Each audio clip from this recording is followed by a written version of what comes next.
여러분은 혹시 심근경색이라는 말을 들으면 어떤 장면이 제일 먼저 떠오르십니까? 아마 대부분의 분이 영화나 드라마에서 보는 것처럼 왼쪽 가슴을 부여잡고 고통스럽게 쓰러지는 모습을 상상하실 겁니다. 하지만 제가 현장에서 수많은 환자분을 직접 치료하며 목격한 진실은 여러분의 상상과는 전혀 다릅니다.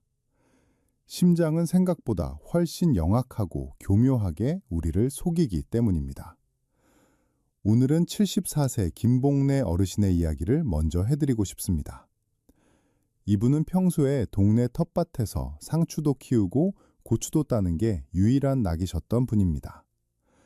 그런데 어느 날부터 자꾸만 왼쪽 어깨가 뻐근하고 어금니 쪽이 욱신거린다고 하셨습니다.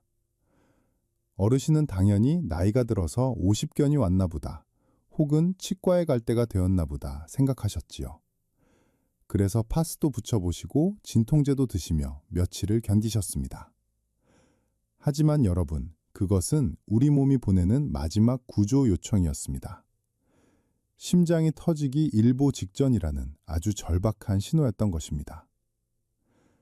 질병관리청에서 발표한 최근 통계 자료를 보면 우리나라에서 한 해 동안 발생하는 심근경색 환자가 무려 34,768명에 달합니다.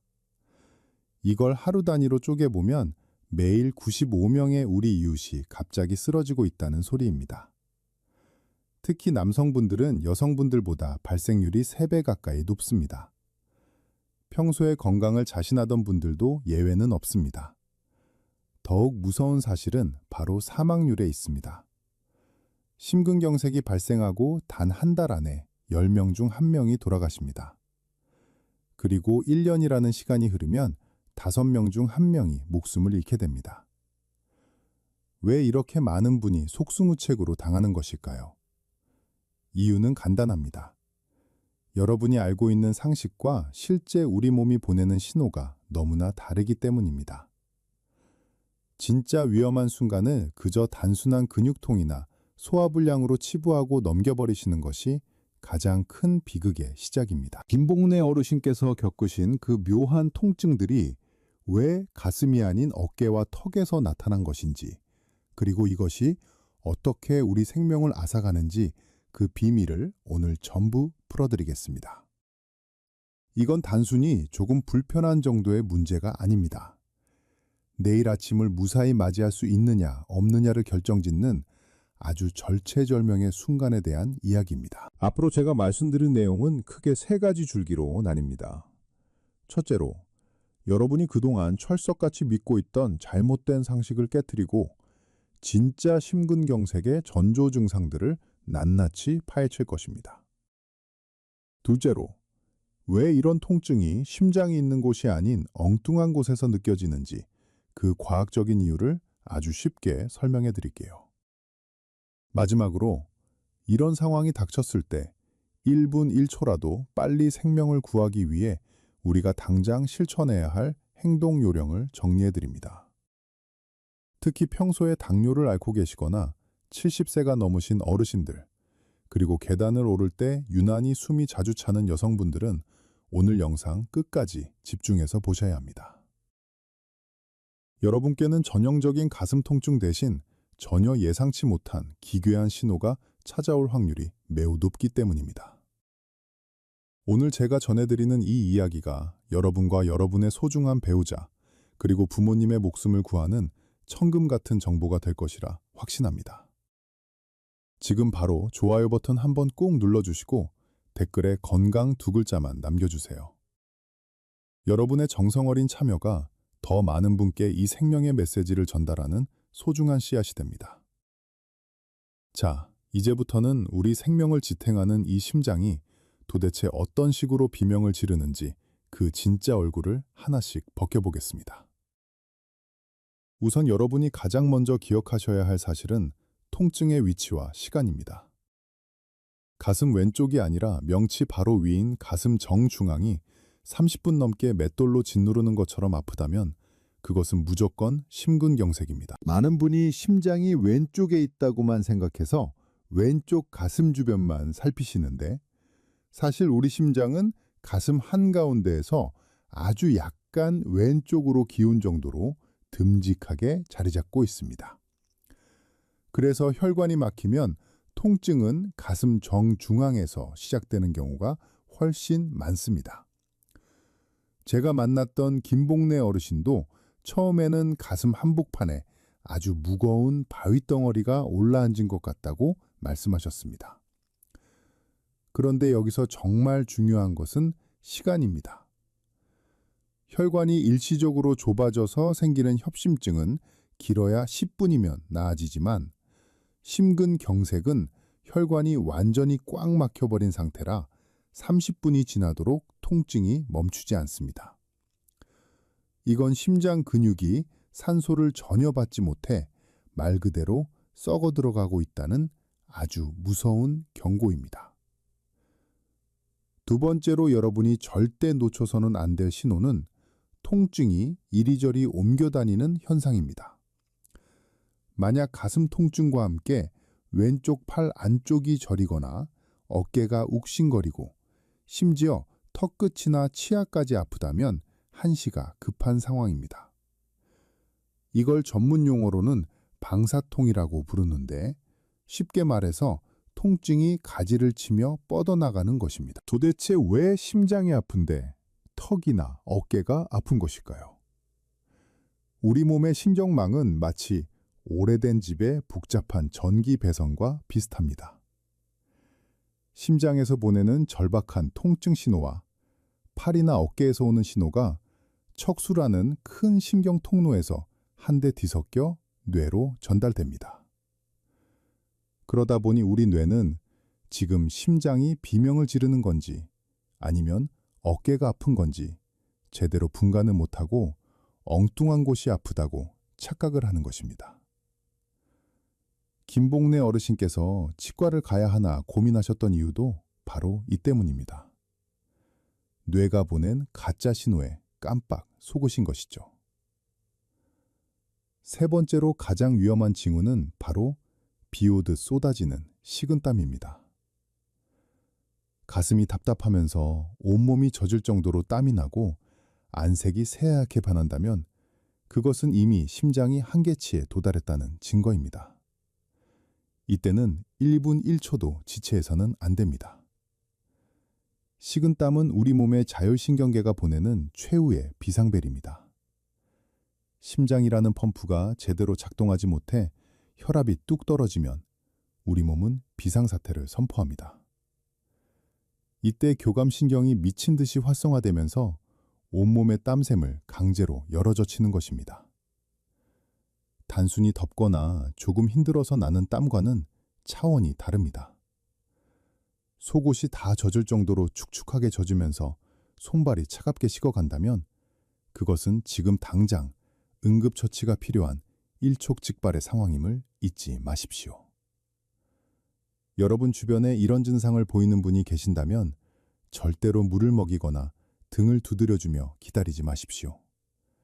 그 소중한 몇 분이 한 사람의 생사를 가릅니다.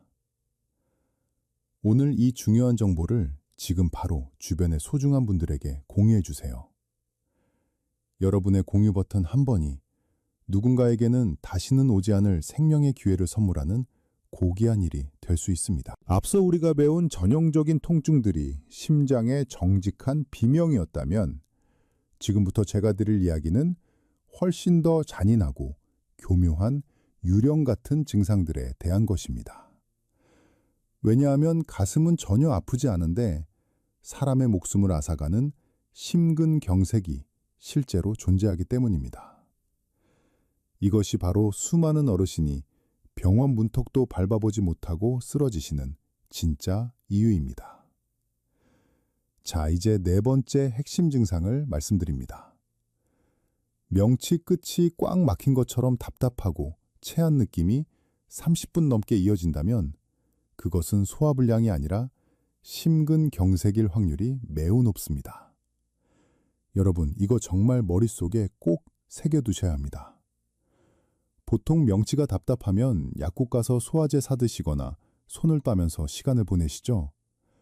하지만 그것은 타오르는 불길에 기름을 붓는 것과 다름없습니다. 왜 심장이 아픈데 위장이 아픈 것처럼 느껴질까요? 우리 심장의 아랫부분인 하벽이라는 곳은 가로막을 사이에 두고 위장과 아주 가깝게 붙어 있습니다. 이곳에 혈관이 막히면 우리 몸의 미주신경이라는 통로가 자극을 받게 됩니다. 그러면 뇌는 심장이 보내는 신호를 위장이 보내는 신호로 착각하게 되는 것이죠. 김복래 어르신께서도 그날 점심에 드신 칼국수가 얹힌 줄로만 아셨다고 합니다. 트림을 해도 시원하지 않고 속만 울렁거리는 그 묘한 불쾌감이 사실은 심장이 멈춰가고 있다는 마지막 호소였던 것입니다. 5번째 증상은 특히 여성분들과 당뇨병을 오래 앓으신 분들이 귀를 기울이셔야 합니다. 평소보다 유난히 숨이 차고 온몸에 힘이 쭉 빠져서 손가락 하나 까딱하기 힘들다면 가슴 통증이 없더라도 당장 병원으로 달려가야 합니다. 통계를 보면 여성 환자 10명 중 4명은 가슴 통증 없이 이런 무기력증과 호흡곤란만 겪습니다. 이유는 이렇습니다. 심장이 힘차게 피를 짜주지 못하면 우리 폐에 물이 차기 시작합니다. 그러면 계단을 오를 때뿐만 아니라 가만히 누워만 있어도 숨이 턱턱 막히게 됩니다. 특히 당뇨병 환자분들은 신경이 무뎌져 있어서 심장이 썩어 들어가는 그 극심한 통증을 전혀 느끼지 못하는 경우가 많습니다. 이걸 의학계에서는 침묵의 살인자라고 부릅니다. 아무런 예고 없이 갑자기 세상을 떠나게 만드는 가장 무서운 형태의 심근경색인 것이죠. 6번째 증상은 이유 없는 구역질과 구토입니다. 속이 메스껍고 토할 것 같은데 가슴 언저리가 묘하게 불편하다면 이것 또한 심장이 보내는 강력한 경고입니다. 실제로 응급실을 찾는 심근경색 환자 4명 중 1명은 구토 증상을 먼저 보입니다. 많은 분이 이걸 보고 상한 음식을 먹었나 혹은 위험이 도졌나 생각하며 골든타임을 허비하십니다. 하지만 심장과 위장은 자율신경이라는 하나의 끈으로 연결되어 있다는 사실을 기억하십시오. 심장의 혈류가 끊기면 그 자극이 즉시 위장에 전달되어 구토 중추를 자극하게 됩니다. 단순한 식중독이라면 설사가 동반되거나 시간이 지나며 나아지겠지만 심근경색에 의한 구토는 안색이 창백해지면서 생명의 불꽃이 꺼져가는 신호와 함께 찾아옵니다. 여러분, 제가 오늘 말씀드린 이 유령 같은 증상들의 공통점이 무엇인지 아십니까? 바로 지금까지 살아오면서 단 한 번도 느껴보지 못한 생소한 불쾌감이라는 것입니다. 뭔가 심상치 않다는 느낌, 그리고 설명하기 힘든 답답함이 밀려온다면 그 즉시 행동하셔야 합니다. 부끄러움은 잠시지만 생명은 단 하나뿐입니다. 김복래 어르신도 이제는 제 말씀을 듣고 완전히 깨달으셨습니다. 선생님, 저는 이제 소화제보다 119를 먼저 떠올리기로 했습니다. 라고 말씀하시는데 제가 얼마나 안심했는지 모릅니다. 여러분도 마찬가지입니다. 오늘 제가 알려드린 이 숨겨진 증상들만 잘 기억하셔도 여러분의 남은 인생은 훨씬 더 안전해질 것입니다. 오늘 이 영상이 여러분의 소중한 생명을 지키는 든든한 방패가 되길 바랍니다. 내용이 유익하셨다면 지금 바로 구독 버튼과 알림 설정 버튼을 꾹 눌러주세요. 제가 앞으로도 여러분이 병원 신세 지지 않고 건강하게 100세까지 사실 수 있도록 가장 정확한 의학 정보들을 가지고 찾아오겠습니다. 자, 여러분, 이제는 무서운 증상을 알았으니 실제로 우리 목숨을 구하는 실전 기술을 배워볼 시간입니다. 우리가 심근경색을 다룰 때 가장 먼저 머릿속에 새겨야 할 단어는 바로 골든타임입니다. 심장이 멈추고 뇌가 죽기 시작하는 시간은 단 4분이고 막힌 혈관을 뚫어 심장 근육을 살려내야 하는 시간은 딱 120분입니다. 이 두 가지 숫자가 여러분의 남은 수십 년 인생을 결정짓는다는 사실을 잊지 마십시오. 먼저 주변에 누군가 쓰러졌다면 즉시 4분의 기적을 시작해야 합니다.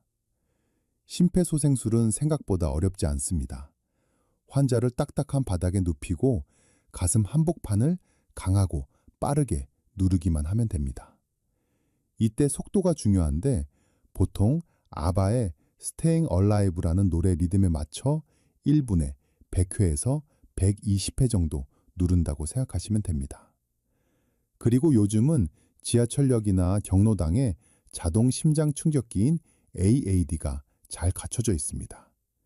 이것은 기계가 시키는 대로만 따라하면 누구나 사람은 살릴 수 있는 마법의 도구입니다. 하지만 더 중요한 것은 심장이 완전히 멈추기 전인 120분 안에 병원에 도착하는 것입니다. 증상이 나타나고 1시간 안에 혈관을 뚫으면 사망률을 절반 이상 낮출 수 있습니다. 그래서 제가 김복래 어르신께도 매일 아침 실천하시라고 당부드린 루틴이 있습니다. 여러분도 내일부터 당장 따라해 보십시오. 첫 번째 루틴은 아침 거울 보기입니다. 단순히 얼굴을 단장하는 것이 아니라 안색을 살피는 것입니다. 유난히 얼굴이 창백하거나 입술에 푸른빛이 돈다면 심장이 보내는 신호일 수 있습니다. 두 번째는 기상 직후 심호흡 확인입니다. 가슴을 크게 부풀려 숨을 들이마셨을 때 명치나 가슴 중앙이 뻐근하거나 답답하지 않은지 매일 점검하는 습관이 필요합니다. 세 번째는 환경 구축입니다. 거실 벽이나 전화기 옆에 119라고 큼지막하게 써붙여 놓으십시오. 막상 상황이 닥치면 당황해서 번호조차 기억이 안 날 수 있기 때문입니다. 김복래 어르신도 이제는 자제분들에게 본인이 어떤 증상을 조심해야 하는지 미리 다 공유해 두셨다고 합니다. 자, 이제 여러분이 평소에 가장 많이 물어보시는 궁금증 3가지를 명쾌하게 풀어드리겠습니다. 첫 번째 질문입니다. 선생님, 저는 가슴이 바늘로 콕콕 찌르듯이 아픈데 이것도 심근경색인가요? 하고 묻는 분들이 많습니다. 결론부터 말씀드리면 1초나 2초 정도 잠깐 찌르는 통증은 심근경색일 확률이 매우 낮습니다. 심장 근육이 죽어가는 통증은 바늘로 찌르는 느낌이 아니라 커다란 바위가 가슴을 짓뭉개는 것 같은 둔탁하고 압도적인 고통입니다. 콕콕 찌르는 것은 대개 늑막염이나 근육통인 경우가 많으니 너무 불안해하지 마십시오. 두 번째 질문입니다. 아스피린을 미리 먹어두면 심근경색 예방에 좋다고 하는데 사실인가요? 라는 질문입니다. 이것은 양날의 검과 같습니다. 혈관이 이미 좁아진 환자에게는 도움이 되지만 건강한 사람이 예방 목적으로 함부로 먹었다가는 위장출혈이나 뇌출혈 같은 심각한 부작용을 겪을 수 있습니다. 아스피린은 반드시 주치의와 상담한 후에 복용 여부를 결정하셔야 하는 전문 의약품이라는 점 명심하십시오. 세 번째 질문입니다. 저는 평생 마른 체격으로 살았는데 저도 혈관이 막힐 수 있나요? 라고 묻는 분들이 계십니다. 여러분, 마른 비만이라는 말 들어보셨죠? 겉모습은 말랐어도 내장 지방이 많고 혈관 속에 기름기가 가득한 분들이 의외로 많습니다. 특히 라면이나 빵 같은 초가공 식품을 즐겨 드시면 혈관에 염증이 생겨서 나이와 상관없이 혈전이 만들어집니다. 젊고 마른 사람이라도 안심해서는 안 되는 이유입니다. 김복래 어르신도 이제는 이 모든 수칙을 완벽하게 이해하고 실천하고 계십니다. 아침마다 거울을 보며 안색을 살피고 텃밭일을 하다가도 숨이 조금 차면 바로 휴식을 취하십니다. 여러분도 오늘 배운 이 내용들을 머리로만 알지 마시고 당장 오늘 저녁부터 가족들과 함께 공유해 보십시오. 오늘 영상이 여러분의 건강한 삶에 실질적인 도움이 되었다면 댓글에 숫자 1번이나 이해라고 남겨주세요. 여러분이 남겨주시는 그 짧은 단어 하나가 제가 다음 영상을 준비하는데 정말 큰 힘이 됩니다. 또한 주변에 평소 혈압이 높거나 당뇨가 있는 친구분들이 계신다면 이 영상을 꼭 보내주세요. 여러분의 따뜻한 배려가 한 사람의 소중한 생명을 지키는 시작이 될 것입니다. 여러분, 오늘 우리는 심장이 우리에게 보내는 마지막 경고에 대해 아주 깊이 있게 이야기를 나누었습니다. 긴 시간 동안 집중해서 들어주신 여러분의 열정만 보아도 여러분은 이미 건강하게 장수하실 자격을 충분히 갖추셨다고 생각합니다. 의학이라는 것이 때로는 어렵고 멀게만 느껴지지만 결국 내 몸의 소리에 귀를 기울이는 아주 정직한 과정이라는 것을 오늘 다시 한번 느끼셨을 겁니다. 오늘 우리가 배운 핵심 내용을 딱 3줄로 요약해 드리겠습니다. 첫째, 가슴 중앙에 30분 넘는 압박감과 턱과 팔로 번지는 통증, 그리고 식은땀을 절대 놓치지 마십시오. 둘째, 체한 것 같은 명치 답답함이나 갑작스러운 호흡 곤란은 소화기 문제가 아닌 심장마비의 전조일 수 있습니다. 셋째, 어떤 증상이든 평소와 다르다면 주저하지 말고 즉시 119를 불러 120분의 골든타임을 지키셔야 합니다.